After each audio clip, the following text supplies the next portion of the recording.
Hello, friends. Welcome to So-Called Writers, a Daily Planet podcast. This is the show where Michael and I write fiction and try to learn from what we wrote. Yes, the game is simple. We generate three random nouns on a random word generator, spend exactly 30 minutes writing a short story that features those three words, and then discuss the stories we wrote and try to learn something. Yep. This week's words were anywhere, blossom, and disadvantage. So as usual, first we're going to discuss kind of any first impressions of the theme, where it kind of led us, and what felt resonant about it. What did you think about that, Michael? I think the thing that struck me first was disadvantage, and I had two things in mind for that. One was a phrase that I noticed one of our submitters focused on as well, which is like the phrase that like a Southern belle or a Victorian lady or something would be like, "Oh, you have me at a disadvantage, sir." Mm-hmm. For some reason that popped into mind. I didn't end up using that. And then the other thing that popped into mind was that horrible scene in the third Star Wars prequel where he's like, "I have the high ground." I don't know if they used the word disadvantage. And I didn't end up going with that either. I ended up focusing more on Blossom. What about you? Yeah, I also I think anywhere led me down a rabbit hole that I then kind of abandoned. But at first, a lot of my ideas had to do with this idea of anywhere, and I was almost going to try to write like a romantic story, and that word was going to be important somehow. But then I couldn't make it work, so that didn't end up happening. I'll just comment that I liked a lot of people use blossom in the sense, in the verb sense, in a more abstract way, like explosions blossoming was something that I saw over and over, which I thought was cool. I kind of noticed that opportunity, but I chose not to take it and just write my blossoms are just flowers. Yeah, I feel like part of the one way you can have fun with this game is to be like, what's a weird way to use, or what's the most unusual way to use some of these words? Yeah. That's always fun to work them in like that. Yeah. So how was your writing this week? How did you approach it? How did you sit down to it? Did you have any struggles? Yeah, a little bit. I mean, I got back into my usual routine a little bit. I went to a cafe on Sunday morning, but I felt a bit distracted, and I felt like I came up with a pretty good idea for a story, but I felt like my prose was kind of off. Like I wasn't in the right zone to write good prose. It felt almost like something maybe I would have written in high school before I understood how writing worked. Interesting. Well, I'm sure we'll talk about that, because that's interesting. I know the feeling of just like feeling off, and just like what am I even doing? Like, why am I bothering? Sometimes you go back later and you read it and you're like, this was fine. I don't know why I felt that way at the time. And then sometimes not. I kind of followed my what I had wanted to do and did relatively little planning. And I had a specific goal in mind in approaching it, which I want to wait to talk about until after I've read the story, actually. Cool. And we can place that discussion there. But I had relatively little idea of how things are going to end, which I've decided is kind of how I want to approach this. And then I just kind of just did it, and it was good. Awesome. Yeah. So it was a fairly contained experience where you didn't spend a lot of time on it outside of the writing, and it ended up going somewhere. Yeah, I think essentially what I did is I said, okay, all right, like look at the words and think about them for a while, and I turned them over in my head for maybe 10 minutes tops, and then I just said, okay, well, I'm gonna start the timer now, and I'm gonna figure it out as I go, and I just kind of plunged into it. Yeah. I think most of the times that mine have worked out in a way I liked. That sort of the way it went. Yeah. All right. Yeah. So, and we'll kind of be more detailed about what we meant in some of those places after we read the stories, I guess. But for now, let's do the coin flip. I'm gonna have to go with tails this week. Oh, heads every other week. Oh, it's tails. Yep. All right. You zigged when you should have. I feel like there's always a way to predict this. Right. Okay. Here's my story. It doesn't have a title. let's call it Adagio in F minor. Okay, all right, that sounds good. Lavender burst through the Earth's surface with explosive vigor and quickly surveyed her competition. Rosemary to the north, a fast grower with an impressive vertical, but nothing special when it came to horizontal reach. Fennel to the east, a real lightweight, no threat at all. All Lavender needed to do was summon like 2 caterpillars, and Fennel would be dead by the end of the month. To the south, oh no, Mint.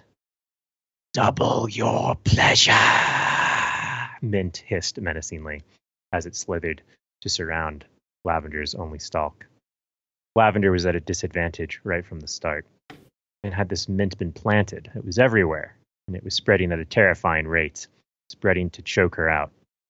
She inhaled deeply through her roots to drink in all of the precious water and nitrogen she could consume before Mint was able to cut her off. Double your fun.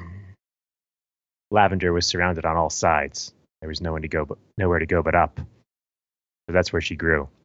She had one trick, one hope for survival, one ability that Mint didn't have access to. It's the statement of the great Mint. The nutrients were gone now. Lavender could feel Mint's roots around hers, sucking the earth dry. It was time. Blossom, she shouted. Buds on her branches burst forth on her limbs, revealing magnificent purple flowers, full of pollen. No, not quite purple. Lavender. No, Mint hissed, moving to constrict her stalk even tighter. But it was too late. Lavender could already feel the bees. She used the last of her energy to sway in the wind, coating them with a thick layer of pollen. This body would die, but the bees would carry a part of her far away. Somewhere, anywhere, far enough that Mint would never find her. Her stalk, dry, collapsed. Double Mint. Come. God, that was awful. So my heart wasn't in this. well, so I really enjoyed your idea of like a story from the perspective of a plant, and you never actually say this because it would take you out of the story to say it, but I sense that this is all happening in like super fast motion because the plant's like sense of time is accelerated.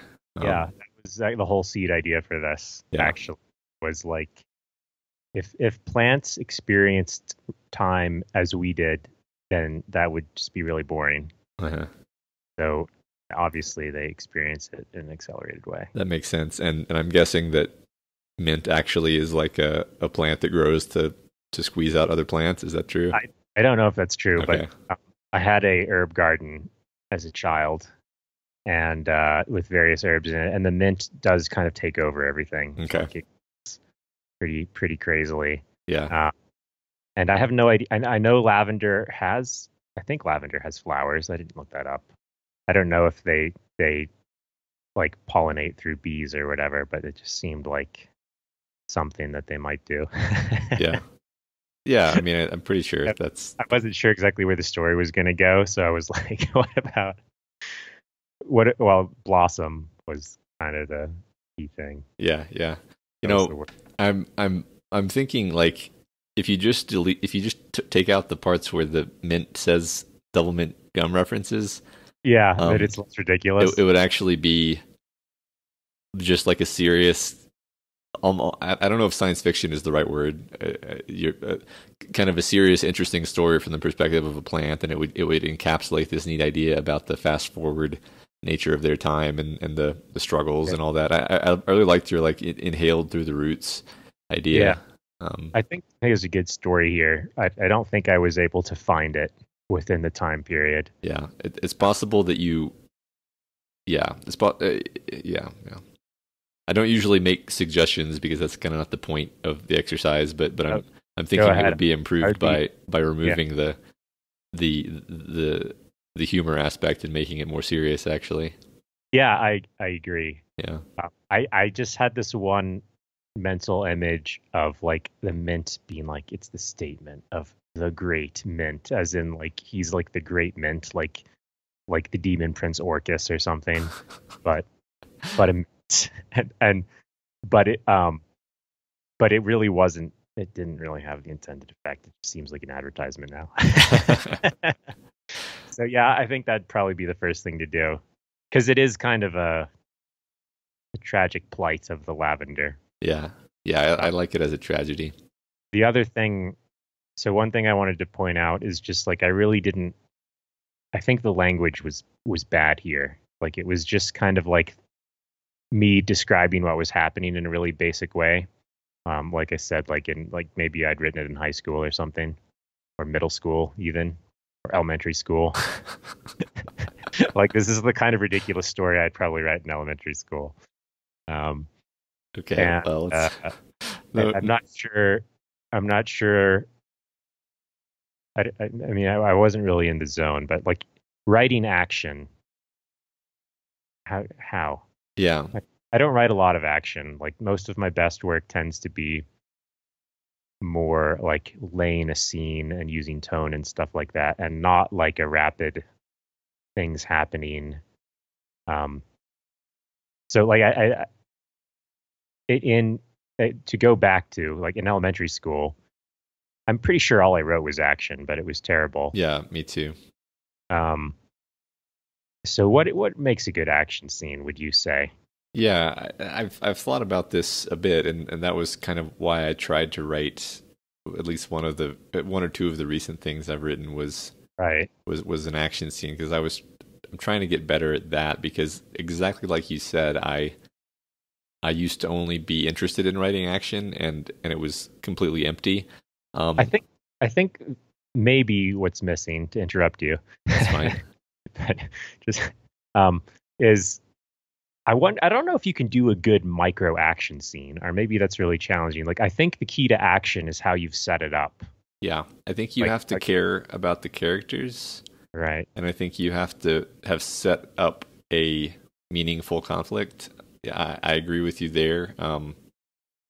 Yeah, and I also have this sense that when I try to write action, I feel like I need to write it in a way that's very like kinetic and fast paced, and I use sentence fragments and things like that, and Yeah. and I feel at the time like I need to write it that way to get the speed of the stuff across. But when I actually read action scenes by writers who I think do action well, they don't do that at all. In fact, they'll spend quite a few sentences describing something to make sure that you actually have it straight in your head. Right. And Are you yeah, referring to the intro chapter of Snow Crash? that's certainly an example. Have you read that recently? I haven't read that recently, but that's an important piece of fiction in our lore. Yeah, I haven't read that recently, but just for reference, I view the first like 2 or so chapters of Snow Crash as possibly the best beginning of any work. So for listeners, Snow Crash is a cyberpunk book by Neil Stevenson. And the first chapter is about a pizza delivery driver who is like under the penalty of death, basically, if he doesn't deliver his pizza on time. And it's a great, it's got a lot of tension, and it's got this kind of ridiculous premise that makes it really interesting, but it's not ridiculous when it's written. Right. It's and then of course the first chapter, not like the first chapter is spent establishing the stakes, and then the last thing that happens in the first chapter is you understand that the penalty for a late pizza is death for him, basically, and then the pizza is slotted into his car, and he realizes that it's already almost late, and he has like 5 minutes to get across the whole city, and then you're like, and like you, so that wouldn't work if he hadn't spent all that time setting up the stakes, and when it actually gets to the high speed driving scenes that come after that, again, he's very patient with the language. I as much as I kind of sometimes badmouth the Wheel of Time, I think the action scenes in Wheel of Time are actually good and fun, and that's part of why that story is popular. And he's also very, very almost like slow and methodical with the actual structure of the sentences. It only feels exciting in your head because exciting things are happening. So right. I need to pay attention to that next time I read a good action scene, because Hmm. I think maybe in a good action scene you're so engrossed in the story that unless you're very mindful, you're not really paying attention to how it's written. You're not really appreciating how it's written. Yeah, Because if there's like a good tonal scene, you're kind of reading it and appreciating all of the words and language and stuff. But I think if the action is done well, you don't notice it. I'm going to do a very rare thing, and I'm going to criticize Blindsight, which is otherwise one of my favorite novels, Yeah. because he, I think, falls into the trap that I'm describing of wanting to convey a sense of things being fast and chaotic when he writes certain action scenes where things are fast and chaotic. But what actually happens is you're just like, wait, what's happening exactly? Where is this person relative? Okay, he's falling, and what? Wait, who? Where did that guy come from? And it's not at all the experience that I suspect he's trying to create for you, because I think that when you're writing it, it's very easy to think like, oh, I'm gonna give them the sense that things are chaotic, but actually you just get the sense that you don't know what's going on. Yeah. Yeah. I don't remember many of the action scenes from that, and maybe. It's really all just the very end, and I distinctly, as much as I love that book, I had to read the end several times to understand who was where and why things were happening. Right. So Yeah. I think that's yeah, probably right. something to pay Uh, attention to going forward, certainly. yeah, definitely. Maybe I'll try another action scene, but um, yeah, I do. Well, I think some of our contributors have made some pretty good action scenes, so maybe I'll go back and read some of those as well. Yeah, that's certainly true. I agree. Yeah, let's move on to your story. All right. Um, I think mine will be titled "The Museum" if I have to title it. Okay. Here I go. The painting depicted a cottage in a field of wildflowers. Thomas leaned closer, inspecting the texture of the paint. Impressionism, he muttered, then glanced at Jen. She nodded placidly, not looking away from the painting. Thomas wasn't sure how long one should look at a painting, so he continued to inspect the alleged masterpiece and waited for her to disengage first. When she finally did, he shuffled behind her to the next one, spaced a few yards away. Another landscape. Was that the right word? It suddenly didn't sound right. Landscape is a printer setting, he thought. He peeked again at Jen.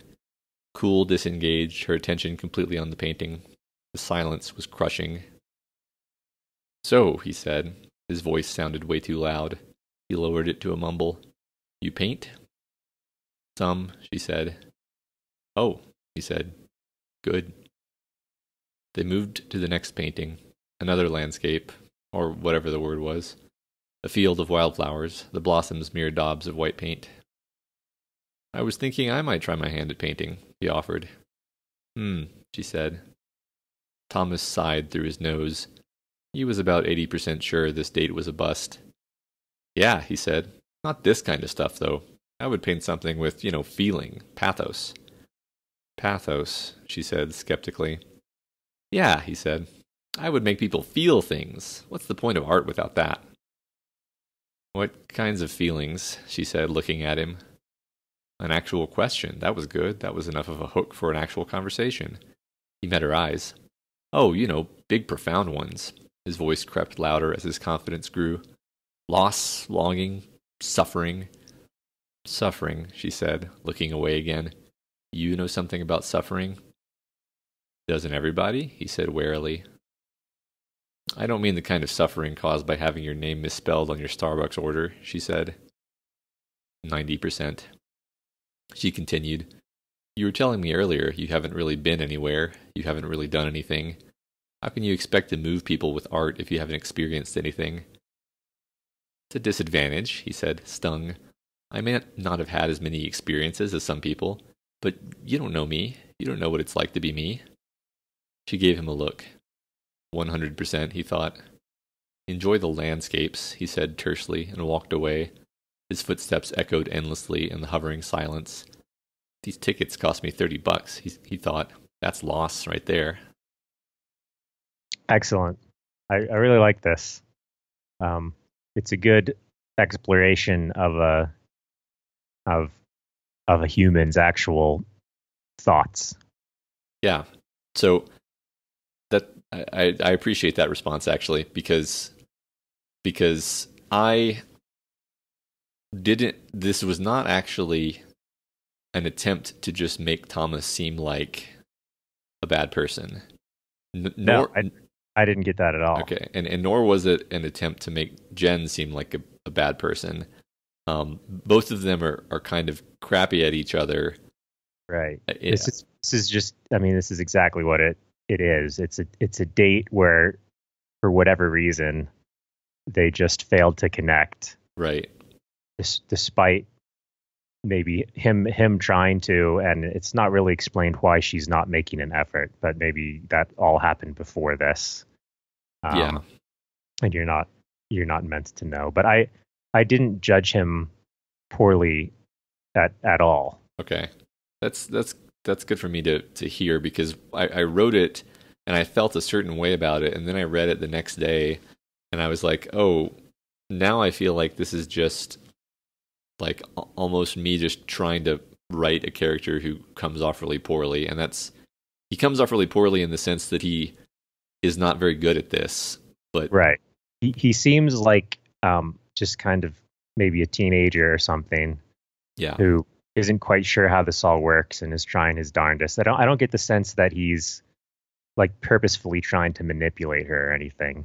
yeah, I think he's like sincere about this stuff, but he doesn't know what it means. yeah, Like in high school, you would maybe think something like this. None of this stuff means anything. This is all a bunch of hacks.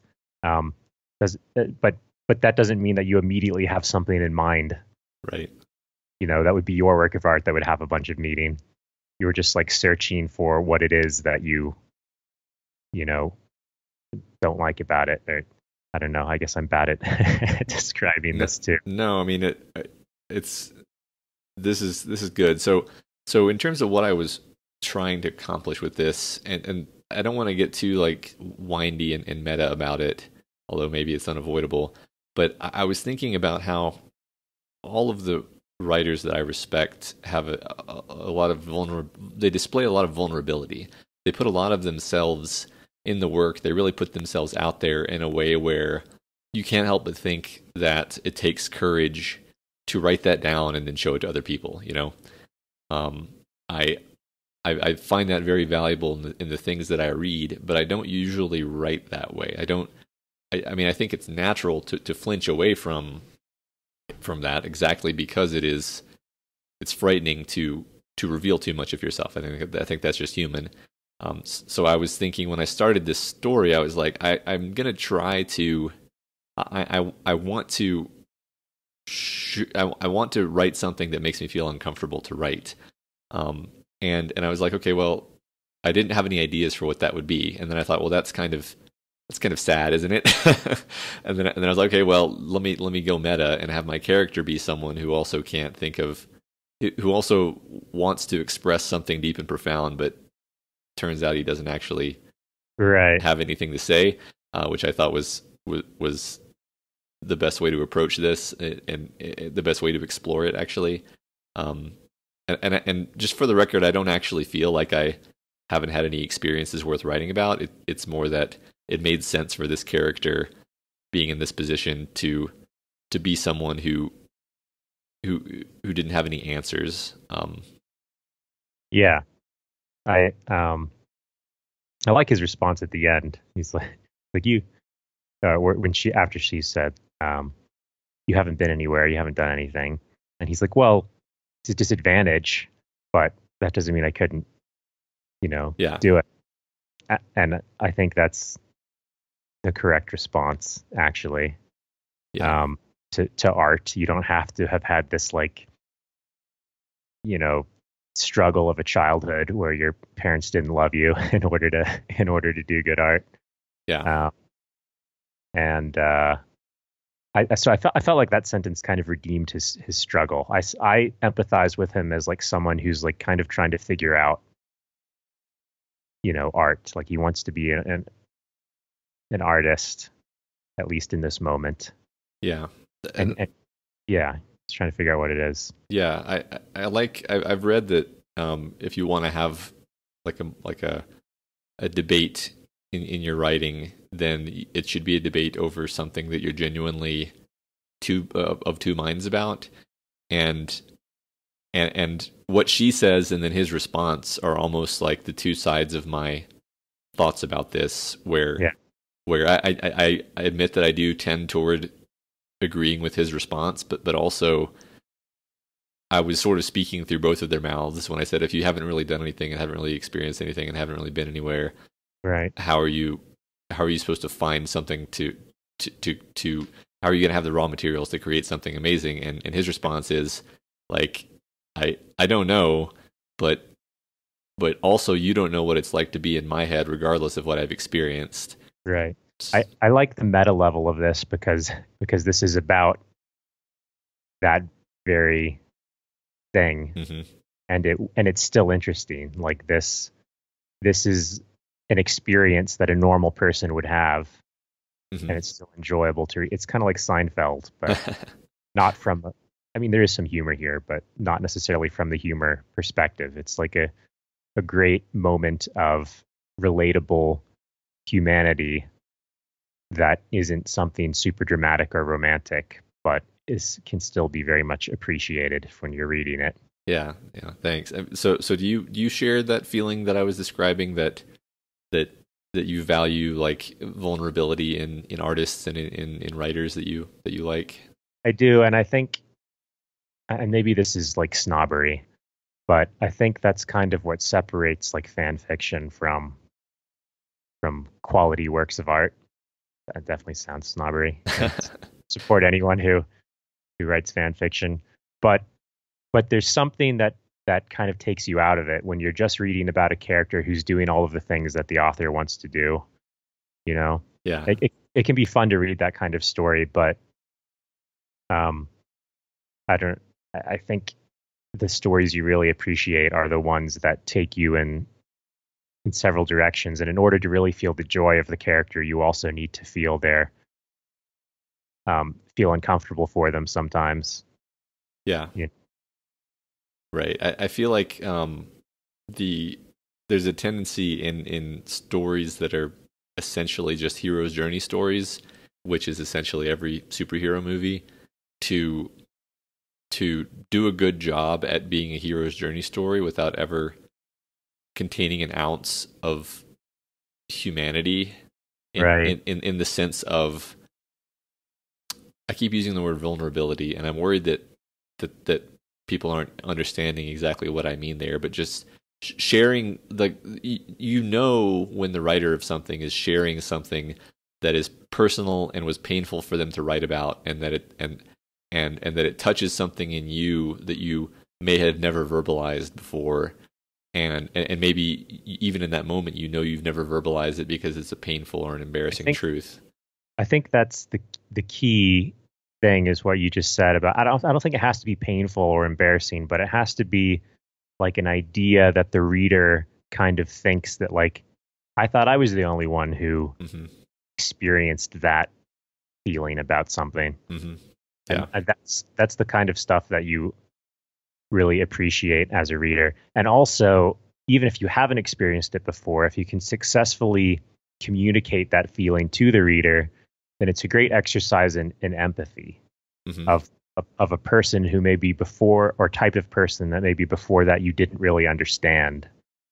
And because something was written really well and you've gotten into their head, you're like, oh, I now feel that through the story, and I understand that person now.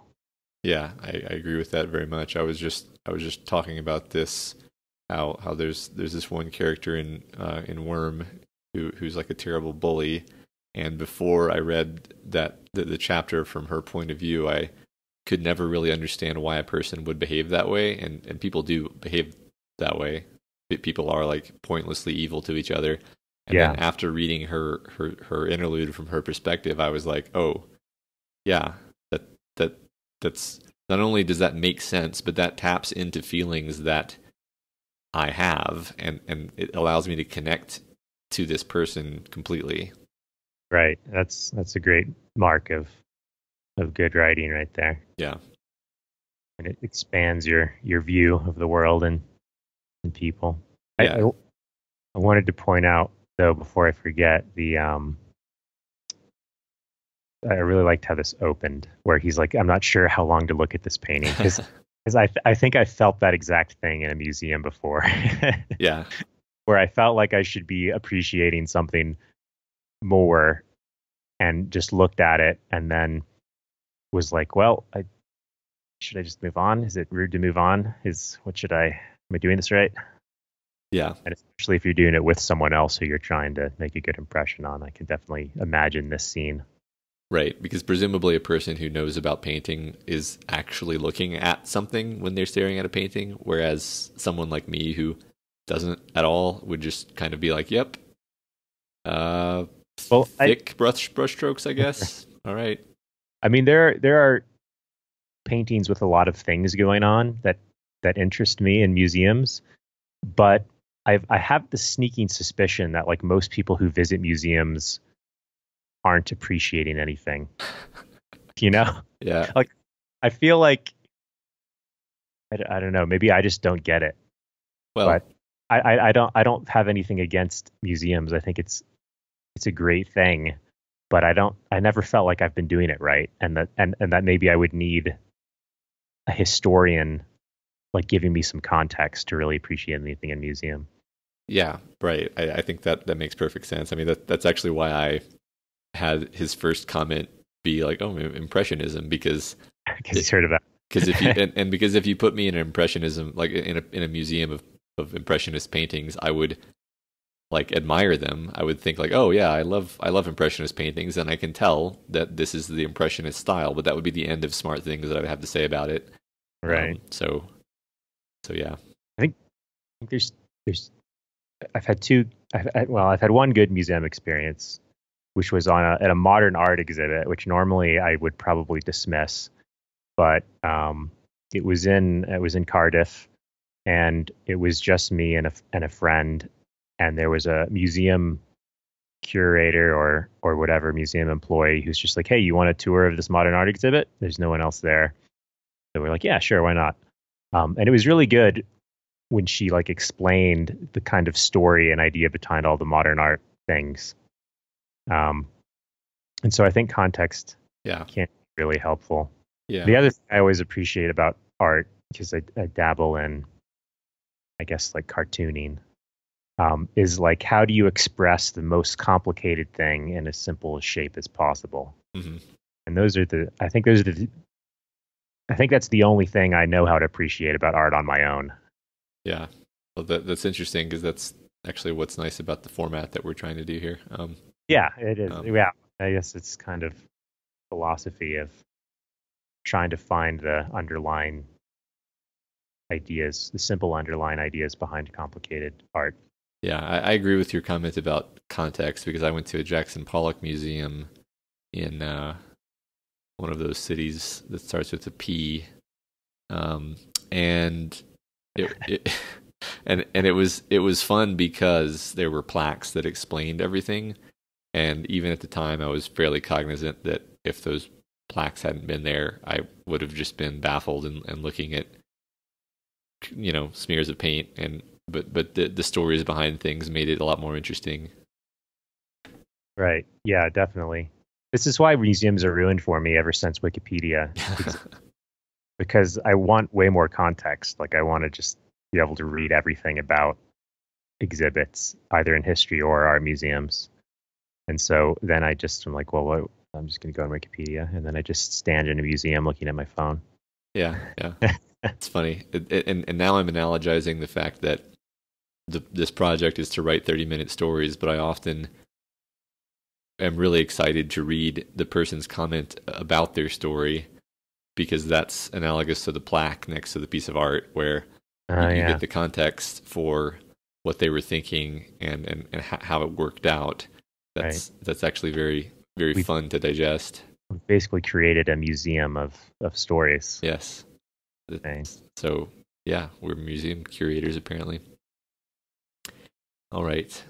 Yeah, I think we should move on to discussing the user submitted stories this Yeah. week, and we were absolutely blown away because there are, I think, four new people at least. Maybe, yeah, I believe four new people, maybe five new people. I'm having a Yeah. hard time counting right now. Um, and I right now I'm thinking I really enjoy the part where we discuss the stories actually, and I think the audience enjoys it too. I mean, I would enjoy it if I were in their position. So, I'm going to talk about each of these a little bit. Yeah. So from the top, we got Fawn Mod, and he brings us a story about a well, you don't realize it until the end essentially, but it's a sentient, like, relativistic warhead in some epic space battle. It's a wonderfully nihilistic concept, but it doesn't have a nihilistic tone, which I think is very interesting. The warhead itself is kind of like born as it's launched, and it's very naive and almost childlike, and it's capable of cognition, but it's almost like it's too new to feel anything about the situation. And I also like how the both the warhead and the director who's speaking to the warhead are characterized really well through their dialogue, and the whole thing seems like a fragment of something bigger, but it also stands alone. I enjoyed it a lot. I want to point out, as usual, the Fawn Mod prose Yeah, that is excellent and makes me jealous. yeah, me too. The line, "Some civilization-ending amount of photon flux erupted off the rapidly approaching warship." Yeah, It's a great descriptive line with a lot of descriptive words in it that evokes exactly the imagery that sure was intended. yeah, yeah. I like that a lot too. Next from Niall Supernum, it's a really cool idea. I think it's mostly a monologue about a nature documentary. And this nature documentary was apparently about, so it's a person relating, like, yeah, I saw this nature documentary once, and they're describing it, and it's about how plants disperse seeds in various ways, and the pros and cons of those strategies. But eventually, toward the very end, you realize that the person is really kind of perhaps nervously giving this monologue to get around to what they're really trying to say, which is, they were put up for adoption, and they're trying to find out who their parents are, and they're trying to find out if the DNA is going to be a match. And all the plant stuff was really just a metaphor for talking about adoption, which I thought was beautiful. What a great way to frame a story around. Yeah. It's that sort of unique situation. Yeah, I did try that thing a few weeks ago where it was the whole story was a person talking. But this is, I like this. It's different from that in subtle ways, and I really like this. Yeah. Microburst wrote a cool sci-fi extrapolation of the promise and peril of basically phone apps, except kind of a obviously futuristic version of those where they're kind of augmented reality and way more powerful. But I like the framing device that, like, he's trying to decide which apps to remove from his super future phone, and he's making a pros and cons list. And I was for some reason really charmed by the fact that he's making a pro and con list to make this decision.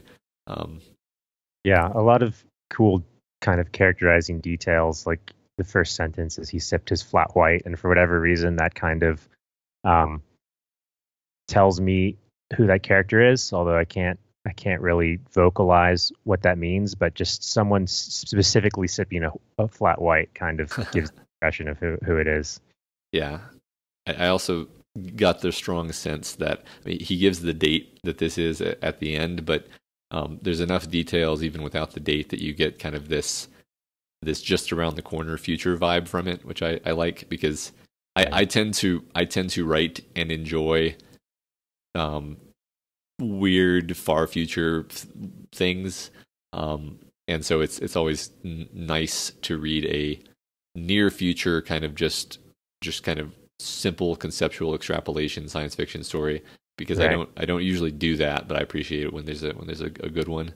Yeah, I think this is the kind of thing that drives a lot of or that drove a lot of the best science fiction Yeah, stories, which is just taking something that was happening suddenly in society and imagining where it could go.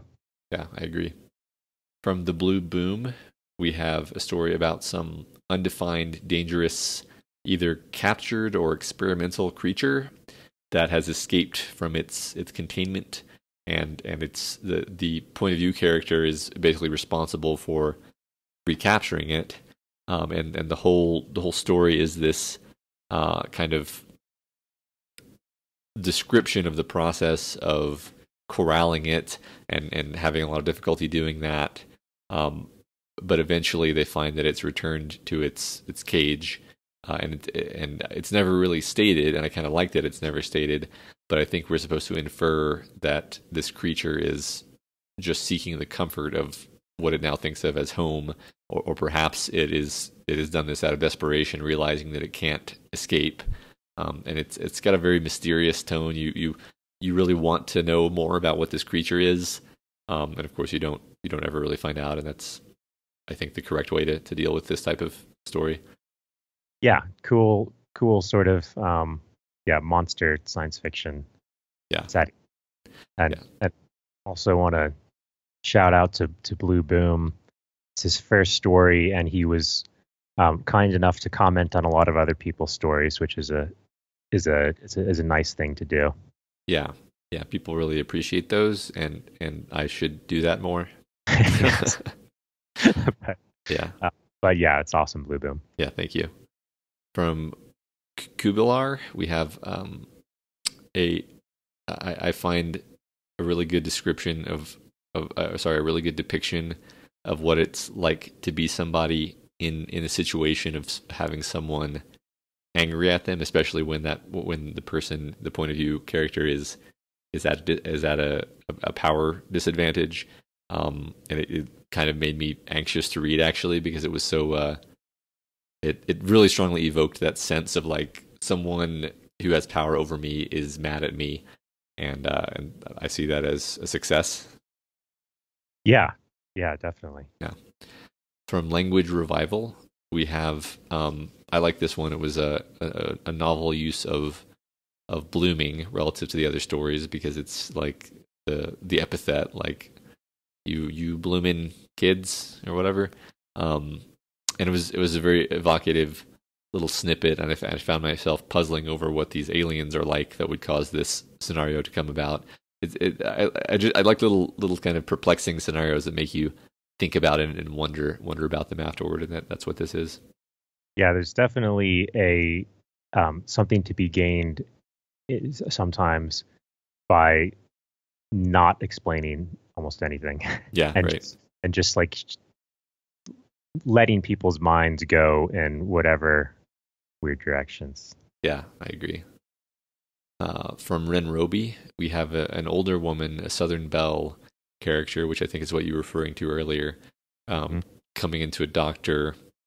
The doctor is actually the point of view character, and the Southern Belle receives a diagnosis that her cancer has metastasized, and the doctor is actually having trouble dealing with the woman's personality, because the doctor is kind of trying to be very very clinical, and the Southern Belle's personality is very big, and there's an interesting level on which the personalities aren't meshing, and the doctor isn't really handling it well. And in some sense, the Belle is handling this cancer news better than the doctor is. Maybe I'm way too analytical, but I was kind of like, why doesn't she just do it? Why doesn't she just do it? That's, yeah. Maybe you're supposed to think that. That's interesting. I think it just depends on the person reading it, because I can imagine a lot of people wouldn't think that way. They'd just be like, I'm glad she found peace with it. Yeah, you're right. The one thing I wanted to point out is it's just something that when I usually write like a short snippet first person story, I think I almost always don't name the first person character, using like the video game trick of well, it'll be easier to insert yourself in if you don't name it or specify gender or anything like that. But I thought it was cool to be Dr. Casio in this scene. Yeah, I kind of like made up a Dr. Casio based on this, and just like the name and my imagination. So it was a cool. It definitely worked, and I should experiment with not always using the same first person trick. I was also going to comment on the first person usage because this is maybe this isn't completely correct, but I feel like this is a story about Mrs. Youngblood. Is that the right name? Not about Dr. Casio, but Dr. Casio is the point of view character and a first person character.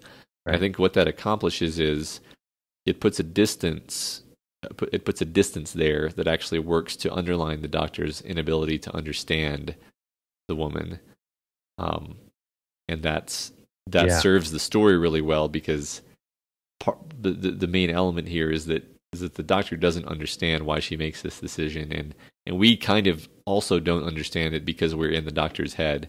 I think that's an interesting, right? Because that could almost be the point of the story. I think it is, rather than just the fact that she has cancer. It's more about understanding this kind of point of view. Yeah.